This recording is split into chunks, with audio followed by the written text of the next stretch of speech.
कक्षा छठवीं विज्ञान। मैं आर.एस. प्रसाद सर आज आप लोगों को अध्याय 1 हमारी पृथ्वी के प्रश्न उत्तर बताने जा रहा हूं। चलिए देखिए इस प्रश्न उत्तर में क्या क्या दिया हुआ है।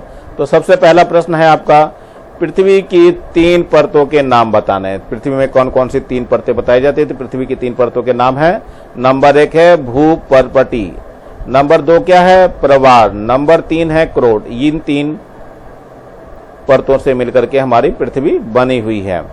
नंबर दूसरा प्रश्न है, भूपर्पटी में पाए जाने वाले विभिन्न खनिजों के नाम लिखिए। इसमें कौन कौन से खनिज पाए जाते हैं? तो इसमें जो पाया जाता है वो लोहा पाया जाता है, एल्युमिनियम पाया जाता है, तांबा पाया जाता है, कोयला पाया जाता है, चूना पाया जाता है, चूना पत्थर यानी कि पेट्रोलियम पाया जाता है एवं प्राकृतिक गैसें पाई जाती हैं। अब ये है रिक्त स्थान, रिक्त स्थानों की पूर्ति कीजिए। तो नंबर 1 है, पृथ्वी को 3 क्षेत्रों में क्या क्या बांटा गया है? अभी बता दिया था मैंने। तो इसमें आएगा जलमंडल, सबसे पहले में आएगा जलमंडल, दूसरे में है स्थलमंडल,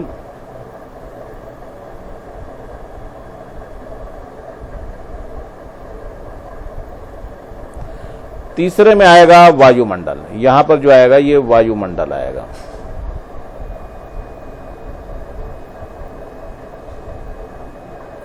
नंबर 2 है, ध्रुवों पर जल रूप में रहता है। तो किस रूप में रहता है? ठोस रूप में रहता है, यानी बर्फ के रूप में। तो यहां ठोस लिखेंगे और ब्रैकेट में आप लोग बर्फ कर दें तो और अच्छी बात है। बर्फ के रूप में रहता है। पृथ्वी की सतह के कुल क्षेत्रफल का भाग जलमंडल एवं भाग स्थलमंडल। तो जलमंडल जो होता है 3/4 भाग है। तो यहां पे लिखना है 3/4, ये है 3/4, और यहां क्या है? 1/4 रहता है यहां पे।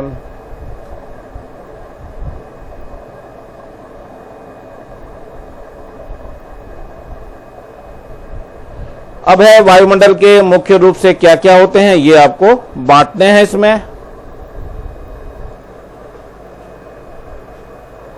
इसमें आपको गैसें बतानी है। तो मुख्य रूप से सबसे पहले नंबर तो आता है नाइट्रोजन का। नाइट्रोजन की परसेंटेज सबसे ज्यादा है, इसलिए नाइट्रोजन पहले नंबर पे आएगी। फिर आती है ऑक्सीजन,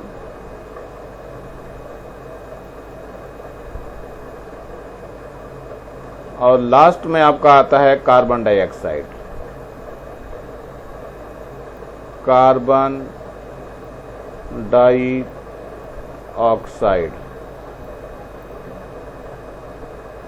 अब यह गैस चूने के पानी को दूधिया कर देती है, तो ये कार्बन डाइऑक्साइड ही करती है। तो यहां लिखेंगे कार्बन डाइऑक्साइड,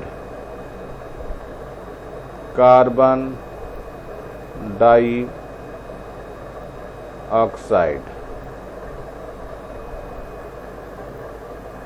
आगे है प्रश्न, सूर्य के सबसे नजदीक का ग्रह कौन सा है? तो सबसे नजदीक जो है बुध ग्रह होता है। ये है बुध ग्रह, सबसे नजदीक का ग्रह बुध ग्रह है। सूर्य से दूरी के क्रम में दूसरे ग्रह का नाम बताना है। कौन से दूसरे नंबर पे है? तो दूसरे क्रम में ग्रह कौन सा है? शुक्र है। ये हमारा दूसरे क्रम का जो ग्रह होता है वो शुक्र है हमारे पास। दूरी के क्रम में पृथ्वी सूर्य से किस क्रम में आती है? तो ये तीसरे स्थान पे आती है, तीसरे क्रम में आती है। ये दूरी के क्रम में पृथ्वी सूर्य से तीसरे क्रम में आती है। सबसे नजदीक ग्रह कौन सा है? पृथ्वी के सबसे नजदीक ग्रह कौन सा है? सबसे नजदीक शुक्र ग्रह पड़ता है। अब है पृथ्वी के प्राकृतिक उपग्रह का नाम बताइए। तो प्राकृतिक उपग्रह कौन सा है हमारे पास? चंद्रमा है, या चंदा मामा जिसको बोलते हैं आप लोग। तो पृथ्वी के प्राकृतिक उपग्रह का नाम चंद्रमा है। अब हम भोजन क्यों करते हैं? भोजन हमें ऊर्जा प्रदान करता है, इसलिए भोजन करते हैं। तो ये भोजन से हमें ऊर्जा प्राप्त होती है, इसलिए हम भोजन करते हैं। जीवधारियों के लिए जल क्यों आवश्यक है? जीवधारियों में होने वाली विभिन्न क्रियाओं को संपन्न कराने के लिए जल आवश्यक है, इसलिए इन सब की हमें जरूरत होती है। जलीय जीवधारियों को ऑक्सीजन कहां से प्राप्त होती है? तो ऑक्सीजन जो है जल में ही घुली होती है। तो जलीय जीवधारियों को ऑक्सीजन जल में घुली हुई वायु से प्राप्त होती है। अगला है, पौधों को मिट्टी से क्या लाभ है? तो मिट्टी से तो सब कुछ पाते हैं, पौधे जो है मिट्टी से एक तो सहारा पाते हैं, यानी सहारा देने के साथ साथ जल तथा अनिवार्य खनिजों की पूर्ति करते हैं। इससे सही विकल्प चुन करके लिखना है हमें। तो खनिज अधिक मात्रा में मिलते हैं, कहाँ मिलते हैं ये बताना है आपको। तो ये भूपर्पटी में मिलते हैं, सबसे ज्यादा खनिज इसी में मिलते हैं। श्वसन के लिए आवश्यक गैस कौन सी है? तो श्वसन के लिए हमेशा ऑक्सीजन ही उपयुक्त होती है। तो स इसका ऑप्शन सही है। निम्न में से कौन सा ग्रह नहीं है, बताना है इसमें से कौन सा ग्रह हमारा नहीं है। तो चंद्रमा उपग्रह है, चंद्रमा उपग्रह ग्रह नहीं है। लेकिन सौर मंडल में पृथ्वी किन दो ग्रहों के बीच स्थित है? तो सौर मंडल में ये मंगल तथा शुक्र के बीच में स्थित है। तो मंगल तथा शुक्र यानी स वाला आपका सही है। इसमें आते हैं रिक्त स्थानों की पूर्ति के लिए। पृथ्वी का सबसे तीसरी भाग कहलाता है। पृथ्वी का सबसे भीतरी भाग क्या कहलाता है ये बताना है आपको। ये कहलाता है क्रोड। सबसे भीतरी भाग जो होता है वो क्रोड कहलाता है। अब है सौर मंडल का एकमात्र ऐसा ग्रह जहां जीवन है, तो वो है हमारी पृथ्वी। नंबर 3 है वायु में उपस्थित गैस का उपयोग जीवधारी सांस लेने के लिए करते हैं, मतलब वो करते हैं ऑक्सीजन का यूज। तो ये है ऑक्सीजन। नंबर 4 है पौधे भोजन निर्माण की प्रक्रिया में गैस का उपयोग करते हैं। तो कार्बन डाइऑक्साइड का करते हैं ये लोग। तो लिख लीजिए यहाँ पे कार्बन डाइऑक्साइड, कार्बन डाई और ऑक्साइड।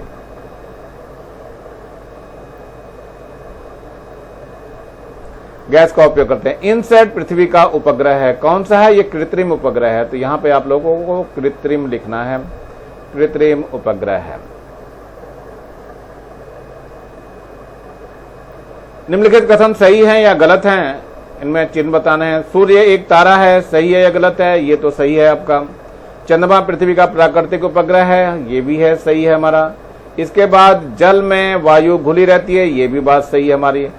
सूर्य पृथ्वी की परिक्रमा करता है, सूर्य तो नहीं करता है, पृथ्वी करती है परिक्रमा। तो ये सूर्य में ये गलत है आपका, ये गलत हो गया। इसमें क्या करना है? पृथ्वी की जगह सूर्य, सूर्य की जगह पृथ्वी कर देना है, यानी इसको आगे लाना है। पृथ्वी सूर्य के परिक्रमा करती है। चलिए अगला है क्रोड के केंद्रीय भाग में लोहा तथा निकिल धातुएं ठोस रूप में पाई जाती हैं। तो 5वां ये आपका सही है। चलिए इस तरह से सभी आप लोग कर लेंगे। तो आगे बढ़ते हैं थोड़ा मैचिंग की तरफ। उचित संबंध जोड़िए। उपग्रह क्या होता है? उपग्रह हमारे पास ये चंद्रमा है। तो पहले का जो है ये वाला पहला जो है आपका दिया हुआ, ये आपका चंद्रमा उपग्रह हो गया। तो ये पहला नंबर आएगा इस पे। इसके बाद है पृथ्वी के मध्य परत को कहते हैं, क्या कहते हैं?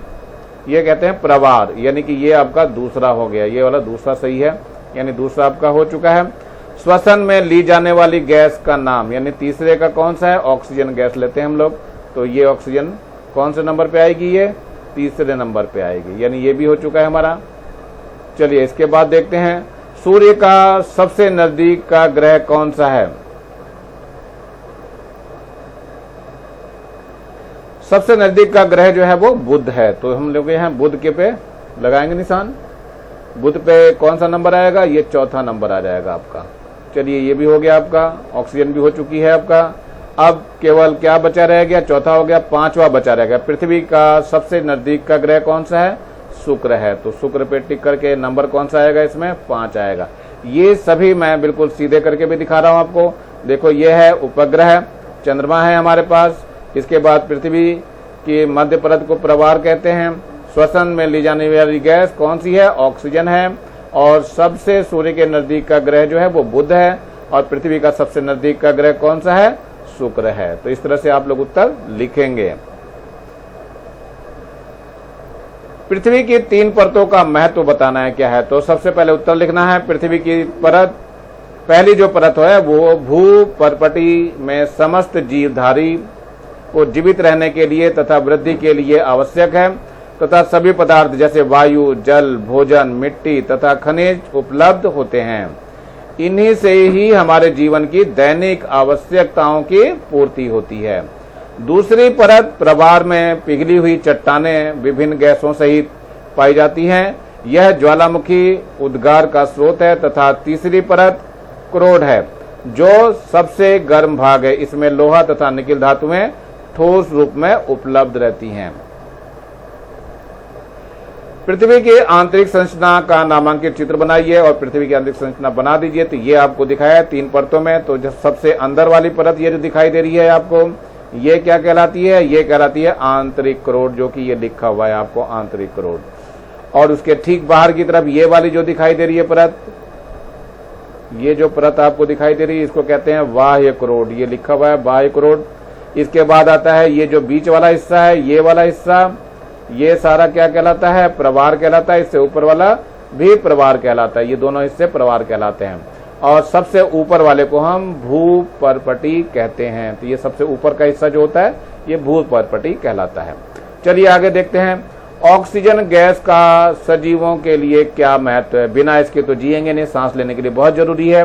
तो सांस लेने की प्रक्रिया में समस्त जीवधारी ऑक्सीजन गैस का ही उपयोग करते हैं, जो जीवित रहने के लिए अनिवार्य है। ऑक्सीजन वायुमंडल में पृथ्वी के लिए सुरक्षात्मक आवरण का कार्य भी करती है, जो पृथ्वी पर रहने वाले जीवधारियों को सूर्य से निकलने वाली हानिकारक किरणों तथा अत्यधिक ताप के दुष्प्रभावों से बचाती है।